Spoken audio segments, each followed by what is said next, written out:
every Democratic candidate for president supports full federal cannabis legalization. Well, except for this guy. But let's not forget about Barack Obama, America's first ever weed president.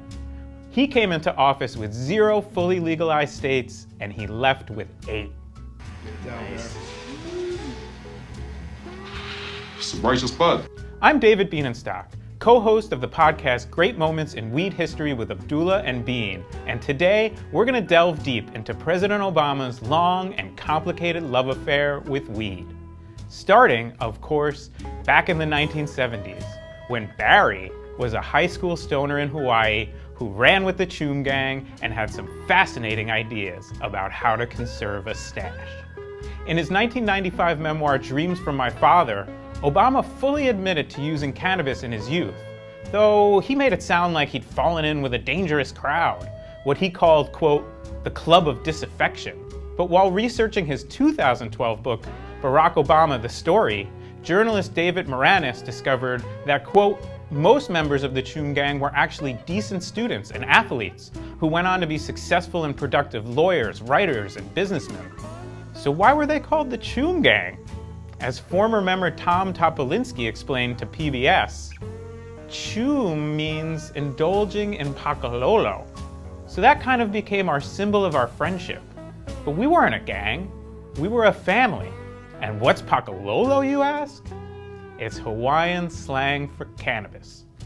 One concept that Barry Obama introduced to the Choom Gang was, quote, total absorption, meaning that penalties were created and enforced for anyone who didn't hold in a hit of fine pakalolo sufficiently long.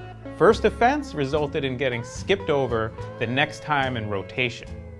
According to David Moranis, writing in The Story, quote, along with total absorption, Barry popularized the concept of roof hits. When the Choom Gang were all chooming in a car, all the windows had to be rolled up so no smoke blew out and went to waste. When the pot was gone, they tilted their heads back and sucked in the last bit of smoke. Barry also had a knack for interceptions. When a joint was making the rounds, he often elbowed his way in, out of turn, shouted, "Intercepted!" and took an extra hit. But no one seemed to mind. Intercepted? Don't sleep on Barry O. In 2006, while running for president, Obama was upfront about his past fondness for cannabis. When I was a kid, I inhaled frequently. That was the point.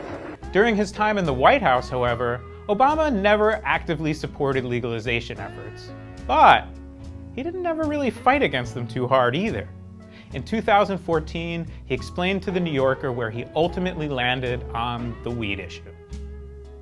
Quote, as has been well documented, I smoked pot as a kid and I view it as a bad habit and a vice, but I don't think it is more dangerous than alcohol. Middle-class kids don't get locked up for smoking pot, and poor kids do, and African-American kids and Latino kids are far more likely to be poor and less likely to have the resources and the support to avoid unduly harsh penalties. We should not be locking up kids or individual users for long stretches of jail time when some of the folks who are writing those laws have probably done the same thing. Currently, Obama is a private citizen living in Washington, D.C., where possession of up to 2 ounces of cannabis has been fully legal since 2015. So here's hoping he got his Choom groove back.